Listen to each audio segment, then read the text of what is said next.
G'day nerds, Luke here. Thank you for watching. Colonizing Mars Introduction and Disclaimer.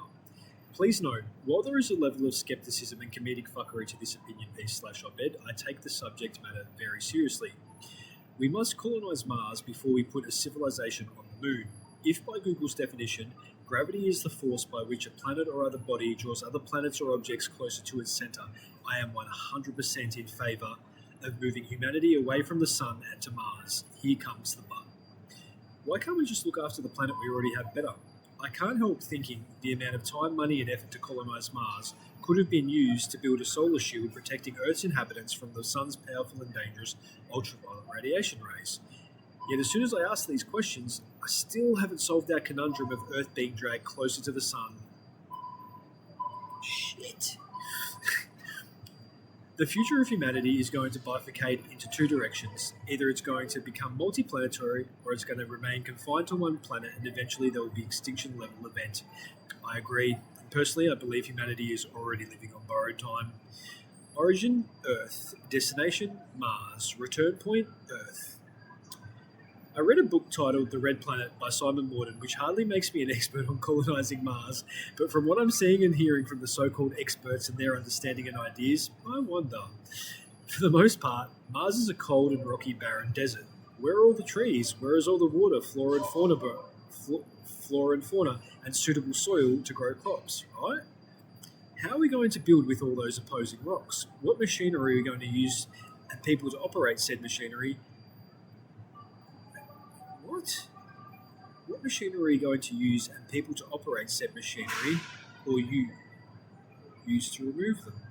No, that's not right, but I think you all get what I'm saying. Fuck me. How did you stuff that up, dumbass? How is said machinery and people going to get to Mars? Where are all those people going to sleep and what and how they are going to eat and drink? Who is going to govern and police them? Release a fucking itinerary, right? Like SpaceX. Hello? Reference used later, pre-manufactured modular structures and atmosphere processor. I guess I must be using that later. Rocket catching arms and Starship. I don't understand the concept of the rocket catching arms and wish there was a video explaining their purpose. Never mind, found it. So basically, that was me some time ago Googling, what are the rocket catching arms? And I found it. Rocket catching arms are to catch returning booster rockets that launch Starship out of Earth's orbit rather than just falling into the sea and being wasted. Got it. Still not really though. SpaceX's development of mechanical arms to 8:22 at night and someone's bringing their kid into the fucking shopping centre while I'm trying to make a YouTube video. Fuck off. Good lord. Alright, where was I at? SpaceX's development of mechanical arms to catch returning booster rockets some say is an amazing feat and absolutely spectacular. I say it's redundant. Reference catching a football. So I've forgotten what that was. No, I haven't, right? So, catch the football, right? But then,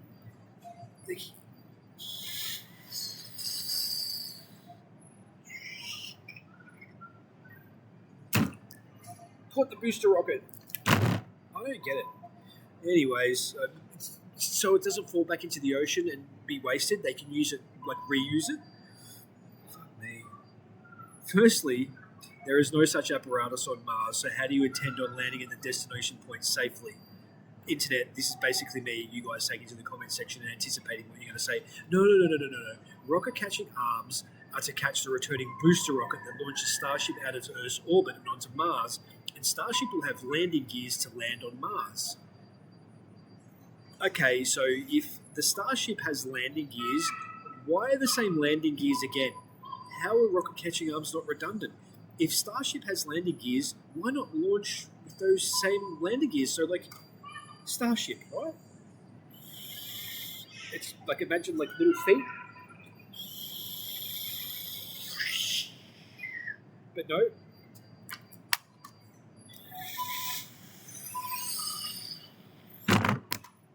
Got it. I don't get it. Anyways, let's move on. How much does the Starship program cost? Answer. $3 billion from 2014 to 2023 on the Starbase facility, $2 billion in 2023 on Starship development, and $4 million a day on the Starship program. 4 million times 365 equals $1.436 billion a year. Insert rocket catching arms somewhere into that budget. Question: with that sort of money, why is SpaceX not building one vessel capable of making multiple trips a year to Mars and back to Earth again versus one every 26 months, right? Like, booster rockets, rocket catching arms, Starship, like, just build one fucking ship that goes and takes, like, all the machinery and people to Mars. Like, booster rockets, rocket catching arms, just one ship. Anyways. Oh, yeah. How do you plan on getting Starship back home once it's reached Mars? I asked one of my gym bros his thoughts on the matter, and he said to quote, I don't know, I thought Colonizing Mars was a one-way trip deal. That was 6 hours ago.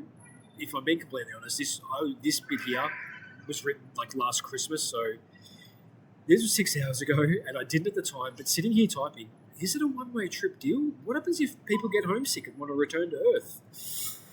Should have thought about your life choices before, bud. By my calculations, SpaceX is going to need multiple Starships.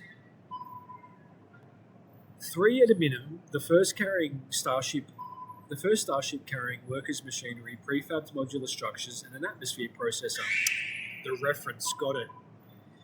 And don't forget Starlink comms to communicate with Earth. The second Starship carrying a rocket catching arms apparatus for assemble, so return trips back to Earth can be made possible, and catch the booster rocket used to send Starship off to Mars back to Earth, and third Starship carrying a booster rocket.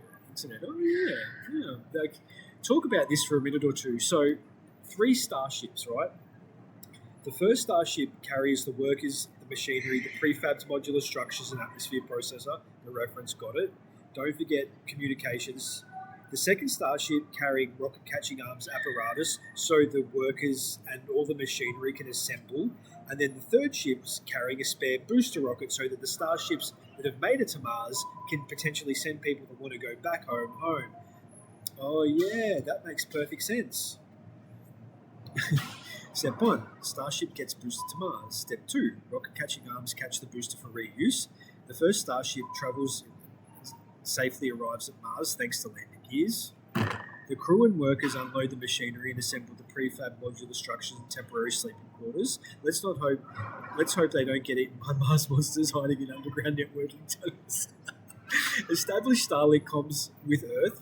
Question: how frequent will trips to Mars be every 26 months? My brain is grinding gears. This is mental. Fucking hope it is. What is atmosphere? All doom and gloom aside, Mars will be suitable for colonization in 2100 after a human-induced atmosphere has been created. There are multiple ways of creating atmosphere, human-induced or a random asteroid. Unless some sort of atmosphere processor is being developed and produced, got it, that was the reference, to ship to Mars to create atmosphere, you have to break rocks. Big rocks, dust particles, gases, and all the things colliding with each other. Congratulations, now you have atmosphere. To break big rocks, you have to make them go boom. To make them go boom, you need lots of dynamite. Get what I'm saying? Alternatively, we could just wait for a giant asteroid to crash into Mars. One big rock breaks into smaller rocks, creating dust particles and gases, magic, atmosphere. Just ask Earth how it was created 4.6 billion years ago. Don't shoot the messenger, it's just what I read somewhere. Sure, you can take and apply certain aspects, but colonizing Mars will be nothing like The Martian, a lone protagonist overcoming adversity and solving dilemmas on a giant red rock known as Mars.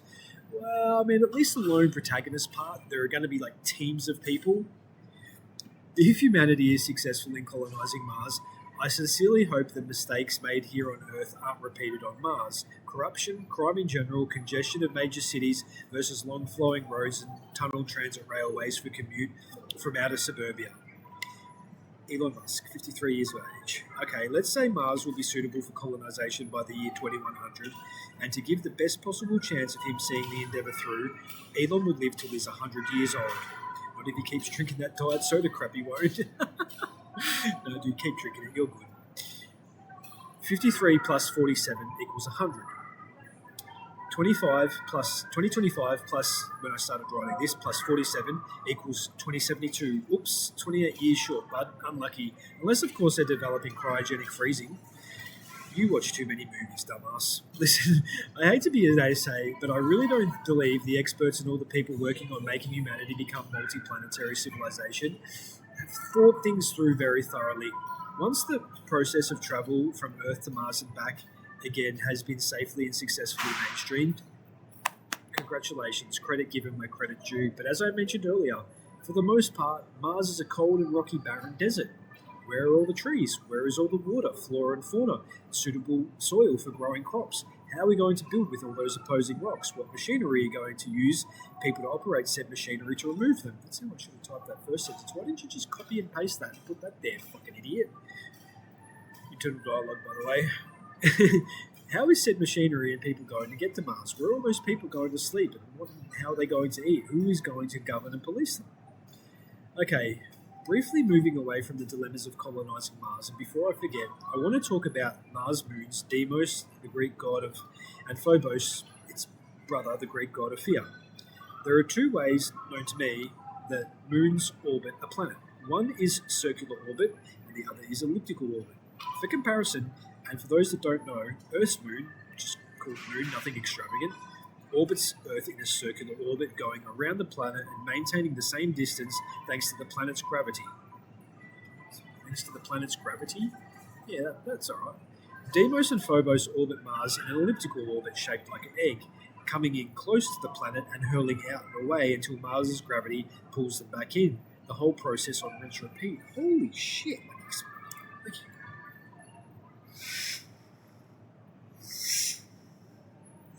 Brain's still grinding gears. What the fuck? Again, just what I read, but when a moon follows a circular path to its planet, it means it was created at the same time or soon after. I'm not going down the rabbit hole of how moons that follow a circular orbit were formed, but what it means, a short time after Earth was conjured, the moon as well, Mars moons are completely different and are too small to have been formed and were more than likely just captured by Mars's orbit. What does that even mean? It sounded good when I was typing it, but listening to all that, fucking way beyond my pay grade. Back to the... I've always wanted to say that, by the way. I heard it in a movie somewhere. Back to the atmosphere conversation.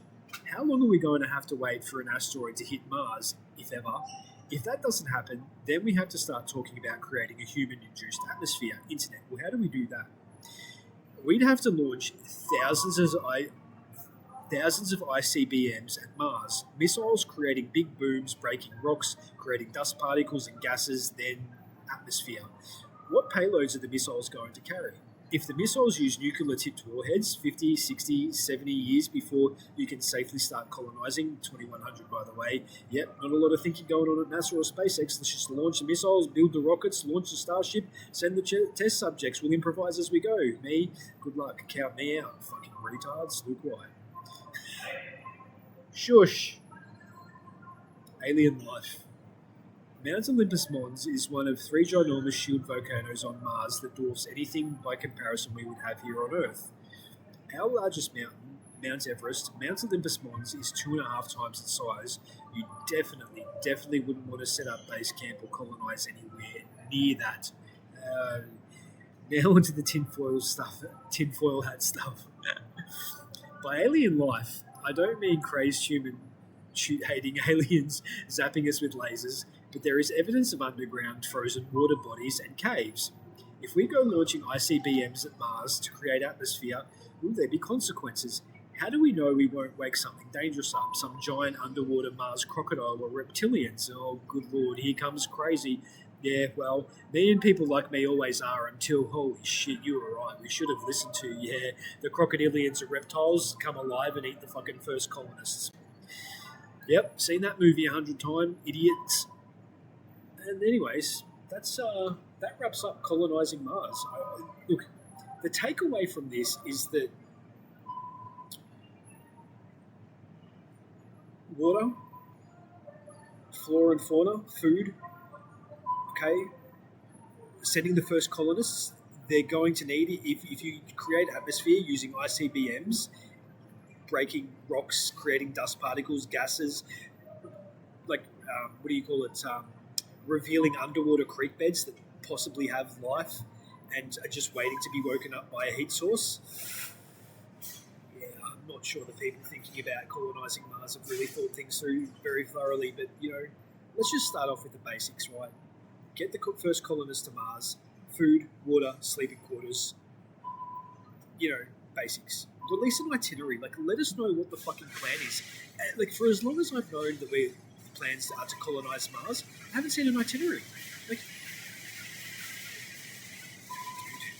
in a world where common sense is not too common, literally surrounded by fucking retards.